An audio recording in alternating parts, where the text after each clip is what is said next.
Hey everyone! Today we're exploring another chilling and disturbing case. If you'd like to support the channel, don't forget to hit that subscribe button and stay engaged. It really means a lot.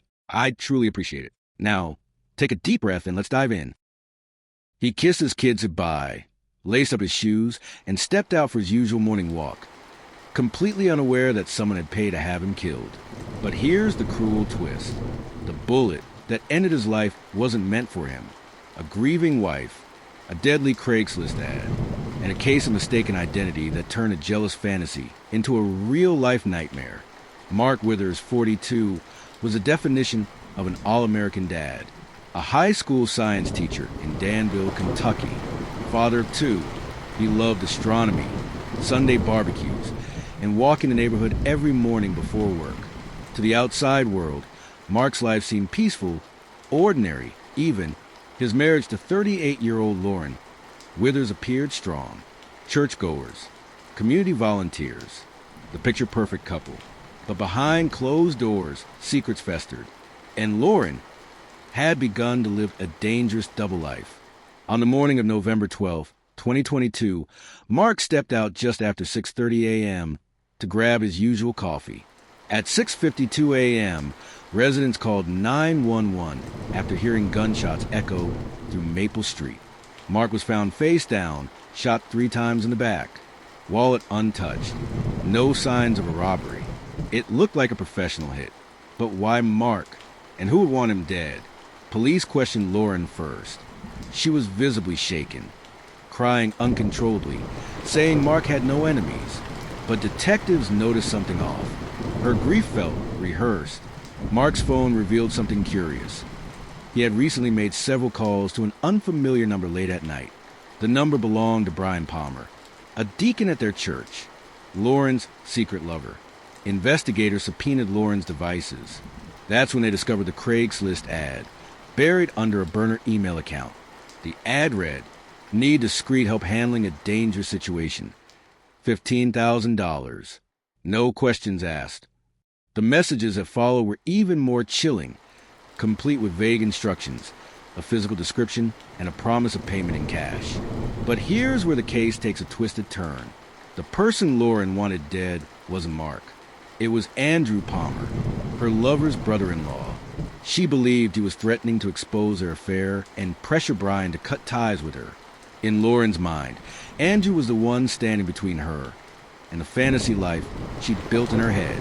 The hitman, Donnie Rusk, mistook Mark for Andrew. Both men had similar builds. Both lived in the same area. But only one was meant to die. Lauren's plan had backfired, horrifically. When confronted with the evidence, Lauren denied everything. But the digital trail, the burner payments, and Donnie's confession painted a damning picture. Donnie, in a recorded statement, said, "She said he'd be walking early. She said he was dangerous. I saw a guy that matched the photo and did what I was paid to do. Then I turned on the news and saw the name, Mark Withers. That wasn't who she told me." Lauren Withers was arrested and charged with conspiracy to commit murder, murder for hire, and first-degree murder. The courtroom was packed when she appeared, stone-faced, no emotion. The town was stunned. The woman they sang hymns beside had paid to kill a man, and in the process, had accidentally murdered her husband. Lauren refused to take a plea deal. She maintained her innocence, insisting the messages were taken out of context. But the DA had a different idea, and they were just getting started. 2 weeks before her trial began, investigators uncovered a second burner phone in Lauren's gym bag. Inside it, a new message sent just days before her arrest. Target changed. Same payment. Need it done before the 20th. Who was the new target? Was someone else about to die? And was Lauren working alone? After Lauren Withers' shocking arrest for orchestrating her husband's death through a Craigslist hit gone wrong, detectives believed the nightmare was over. But when they found a second burner phone hidden in her personal gym bag, one she had access to just days before her arrest, everything changed. The message inside wasn't just a repeat of the murder-for-hire plot. It was updated. And the most chilling part? The new target wasn't her husband. It was a woman. Detectives quickly traced the content of the new messages. The intended victim? Clara Palmer, the wife of Lauren's secret lover, Brian Palmer. Clara, a mother of 3 and local youth pastor, had grown suspicious of Brian's behavior months earlier. She'd reportedly told a friend at church, "If there's something going on, I'll find out. I always do." Lauren, obsessed and unraveling, saw Clara as a threat to her fantasy. With Mark dead, Brian would now be free, or so she believed. But with Clara still in the picture, Lauren feared everything would fall apart. "This woman is manipulative. I need her gone before she ruins it all." One of the messages allegedly read, "This wasn't about defense anymore. This was about eliminating anything in her way." Police brought in Brian Palmer for questioning. At first, he denied everything, claimed he'd broken things off with Lauren months earlier, claimed he didn't know she was dangerous. But emails and text messages told a different story. Flirty messages, secret meetings, promises of a future together after everything settled down. Brian had told Lauren, "Clara's holding me back." He told her he couldn't leave yet, but maybe soon. Now, detectives began to wonder, was Brian just a passive lover swept up in Lauren's obsession, or had he been on it all along? In jail, Lauren's calls were being recorded. For weeks, nothing unusual, until she placed a call to her cousin, speaking in what investigators believed was code. The first storm came early, but the second one, it has to fall before the 20th. If it doesn't, he'll go back to her. I can't let that happen. Detectives believe the second storm was Clara. They immediately placed Clara under protective watch. Meanwhile, prosecutors built a second case against Lauren, conspiracy to commit a second murder. But here's where the case exploded into something no one saw coming. During a search of Lauren's cell, hidden behind a loose brick in the wall, officers found a handwritten letter addressed simply to B. The content was obsessive, dark, erotic, violent. "I did this for us. I gave up everything. You promised me she'd be gone. You promised." It ended with a threat. "If she's still breathing by the end of this month, I'll tell them everything. And I mean everything." Was Lauren threatening Brian? Did she have leverage? Proof of his involvement? Had this quiet church deacon become a silent co-conspirator in a deadly affair? As prosecutors prepared to file new charges against Lauren, they received an anonymous envelope in the mail. Inside it was a flash drive, and on that drive, surveillance footage from a parking lot. Timestamp, 2 days before Mark Withers was killed. It showed Lauren sitting in a car, and sliding into the passenger seat, Brian Palmer. Then the screen cuts to black. But audio picks up one chilling sentence from Lauren. "We'll say it was a mistake if it goes wrong. But you know what you have to do." Was Brian the puppet master behind it all? Was Mark's death really a mistake? Or was it a planned sacrifice? The flash drive arrived at the prosecutor's office in a plain envelope. No return address. Just one word on the label, truth. The footage inside shook the case wide open. Lauren Withers sits behind the wheel of a rented black Honda. The date is November 10th, 2 days before Mark Withers was killed. Brian Palmer, her lover, slides into the passenger seat. What follows is grainy video but crystal clear audio. Lauren, "If it goes wrong, we blame Donnie. You understand that, right?" Brian, "It won't. Just don't make it traceable to me." Lauren, "After this, we're free. No more hiding." Brian, pause. "Just make sure it's him." This one sentence detonated the entire case. Brian Palmer, the respected church deacon, youth leader, father, was no longer a bystander. He was now the second mastermind in what prosecutors were calling a premeditated purge. With a flash drive in hand, the prosecution filed new charges. Conspiracy to commit murder, accessory before the fact, obstruction of justice. Brian Palmer was arrested during a Wednesday night Bible study.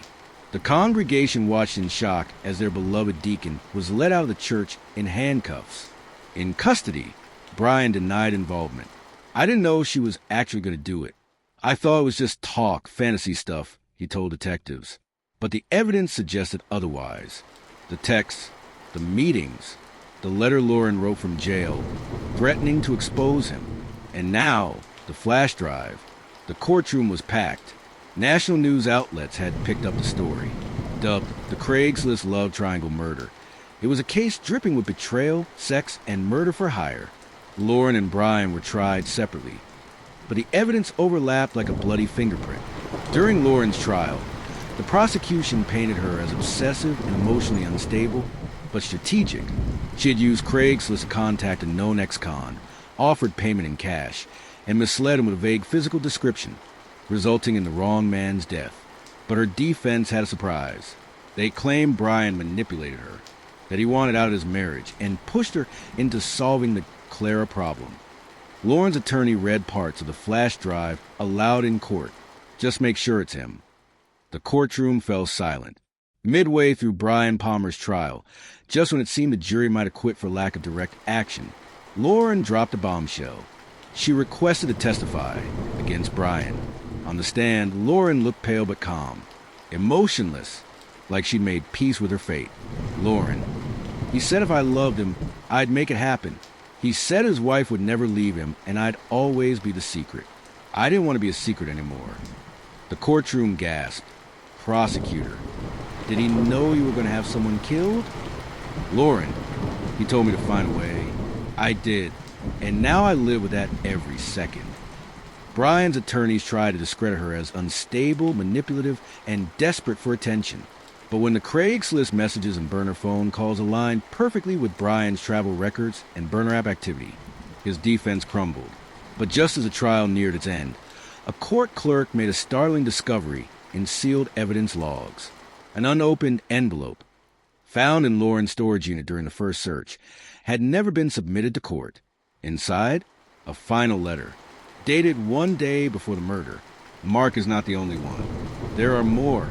This is just the beginning. Who were the others? Was Mark's death the start of a pattern Lauren and Brian had planned? And if so, how many names were on their list? Found sealed inside a manila envelope during a second sweep of Lauren's storage unit, the letter stunned both legal teams. It was handwritten, undated, and ominously vague. Though short, it suggested intent far beyond just one killing. He had to go. I told Brian, and he agreed. But we both know the others are worse. They've ruined everything. They're poison. I've listed the rest. And if anything happens to me, you know what to do.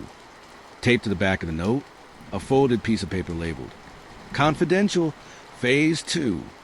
There were 3 names on the list: Clara Palmer, Brian's wife; Rebecca Stanton, a school counselor at the same high school where Mark worked; Evelyn Grant, a 72-year-old church board member. Each name came with a short, cryptic note. She knows. He told her everything. She threatened to expose us. Detectives were floored. These women had all interacted with either Lauren, Brian, or Mark in the weeks leading up to his death. Now, they were potential targets in a murder conspiracy that ran far deeper than anyone had realized. As investigators worked to contact and protect the women, something chilling emerged from police records.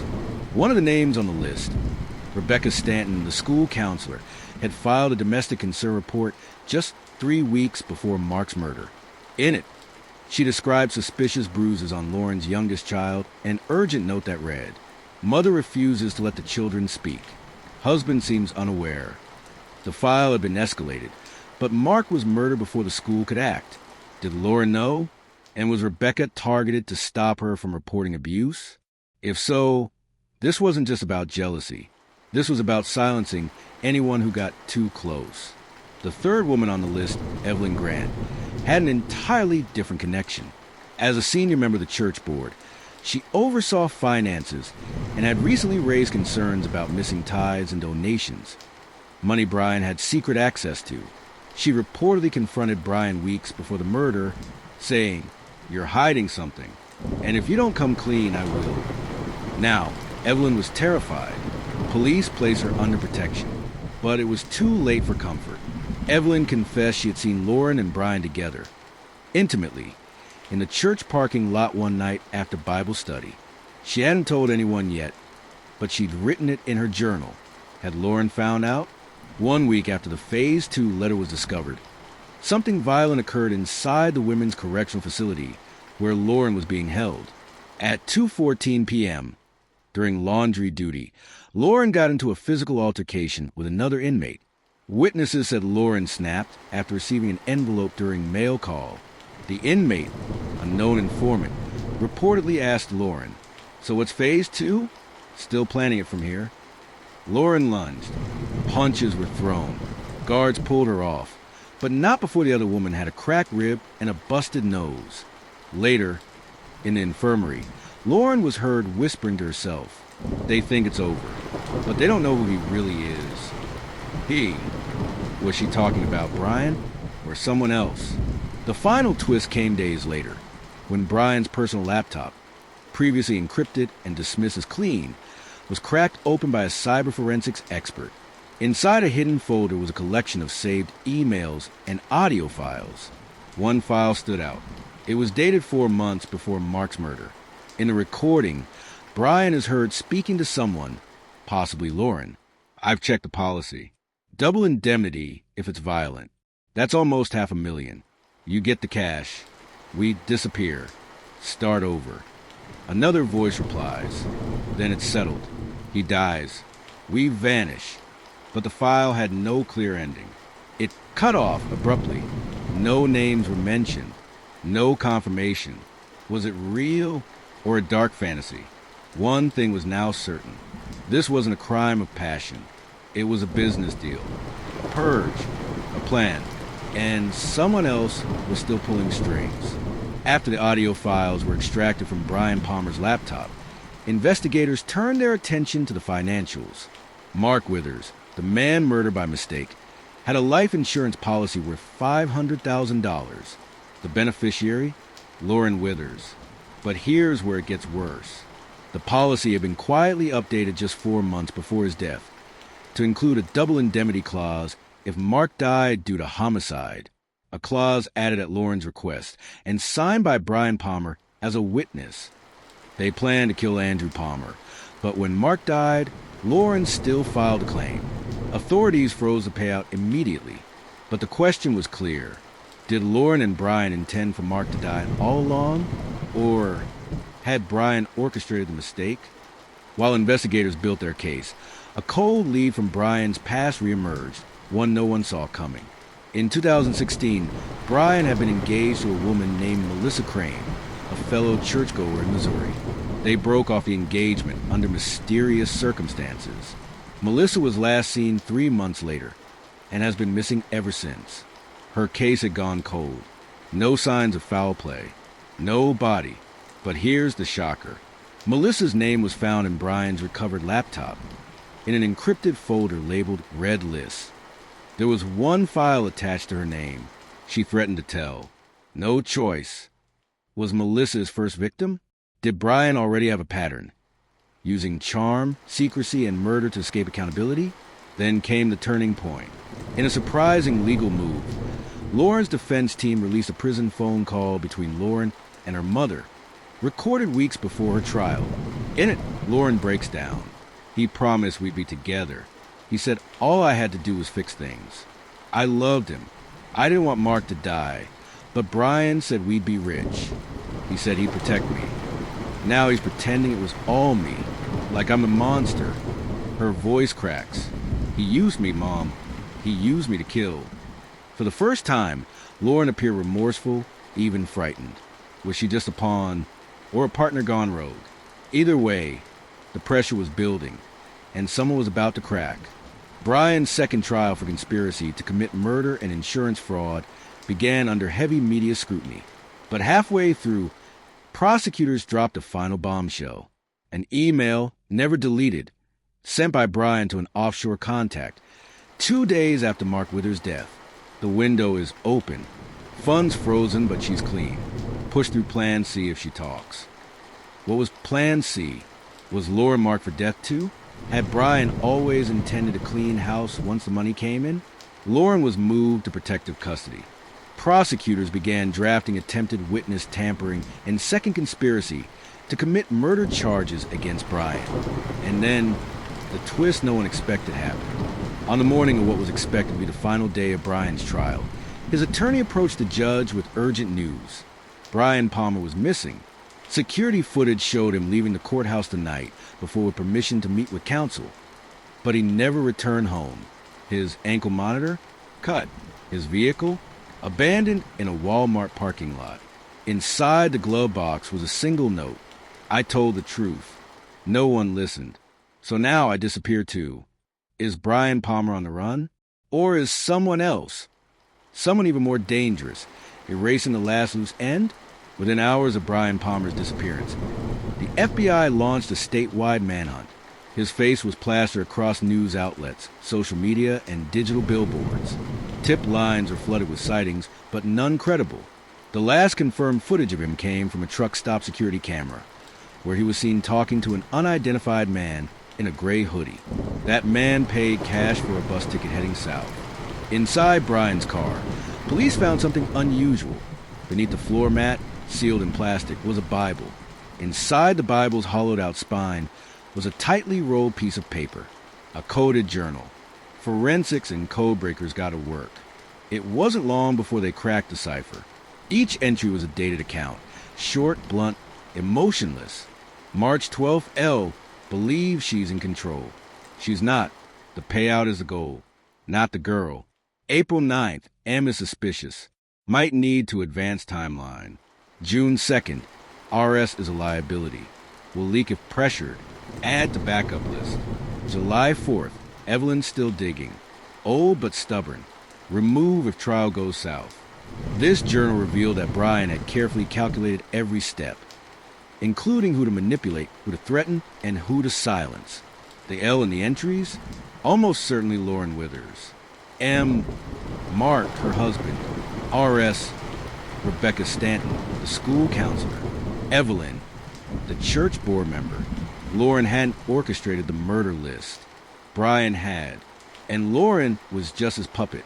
In a powerful courtroom appearance, Evelyn Grant, now under 24/7 protection, took the stand at a pretrial hearing. She revealed that Brian had once confronted her in private and warned, "It's dangerous to ask too many questions about things you don't understand." Evelyn said she felt like he was confessing without confessing, as if he needed to intimidate her while still playing the holy man. When she heard he had disappeared, she told reporters, "He's not running from guilt. He's finishing something. That man doesn't lose." Was Evelyn right? Weeks into the manhunt, a surprising break came through a tip line. A former inmate, Devin Cleaves, called in. He recognized Brian from the news. "I did time with that guy's brother. Guy named Caleb Palmer. Same eyes, same voice, same charm. Only difference is, Caleb's a ghost now." Detectives followed the lead and found that Caleb Palmer had died in a supposed construction accident in 2018. But photos from the funeral showed Brian in attendance, looking eerily similar to the man in the casket. Could Brian have faked Caleb's death? Had he been using his brother's connections to vanish? Suddenly, this wasn't just a manhunt for a killer. This was a hunt for a family legacy of deception. Just when the trail seemed to go cold, a fire broke out in a cabin deep in the Kentucky woods, miles from civilization. Inside, investigators found charred remains and a makeshift desk with more journals. Dental records came back, inconclusive, but among the wreckage, they found a silver necklace engraved with the initials, CP. The cabin was rented under the name Caleb Peterson. The ID photo? A slightly altered version of Brian Palmer. Is Brian dead? Did he fake his death again? Or did someone finally catch up with him? A final note, half burned, was found pinned to the inside wall. She wasn't the only one. She was just the first to fall.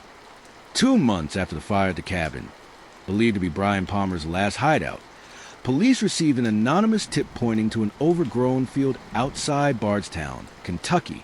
There, buried under 3 feet of soil, was a shallow grave.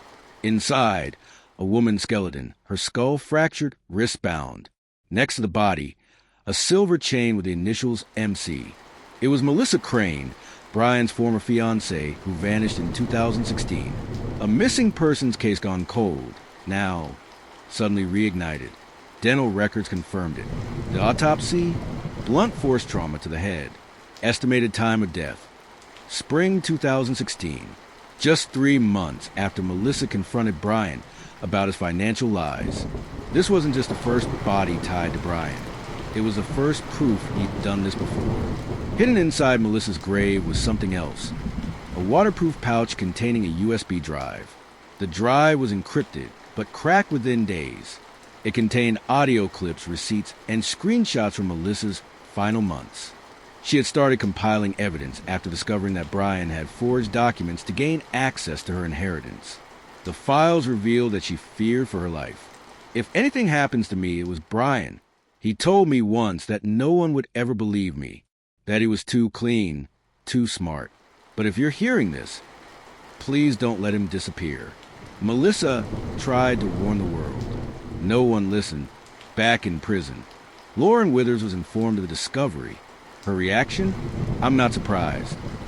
He told me once, "You're not the first woman I've saved from her own mess." I thought it was romantic. I didn't know it was a threat. Lauren offered to testify again, this time for a full confession. In exchange, she asked for her sentence to be reduced to 25 years, with eligibility for parole after 18. In her testimony, she said, Brian wanted the insurance money. He wanted to erase Clara, Mark, Evelyn, and anyone who got in the way. I was just the one stupid enough to say yes. But he was never going to be with me. I know that now. As authorities continued the search for Brian, another mysterious package arrived. Postmarked from Georgia, but with no return address. Inside was a handwritten letter and a photo. The letter read, "You got what you wanted." The truth, she wasn't the only one, just the first. But now it ends. No more ghosts, no more games. The photo? A freshly dug grave, next to an open journal. The journal's page was signed, BP. Investigators scoured the area where the photo was believed to be taken. An abandoned church site outside Macon, Georgia. They found a grave, but this time inside it was the body of a man. Facial reconstruction and DNA would take weeks. But a torn corner of a journal page found in the pocket read, "The shepherd must sometimes die with his flock. I am the shepherd." Was it Brian? Was it staged? Or did someone finally deliver justice? The body was too decayed to immediately confirm. But the journal pages matched the ones found in the cabin. And the handwriting?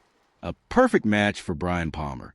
If it really was him, the man who orchestrated a web of lies, affairs, financial fraud, and multiple murders, was finally dead. But for many, justice still felt incomplete. This case wasn't just about murder. It was about how easily love can become control, how faith can become a disguise, and how the people we trust most, our pastors, our partners, our spouses, can sometimes be the most dangerous of all.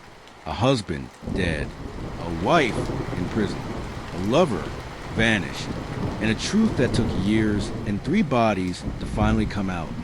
The end. What are your thoughts on this case? Share your thoughts in the comments below. And don't forget to subscribe to the channel to stay updated with more stories, where each case isn't just about crime, but also offers a lesson for life.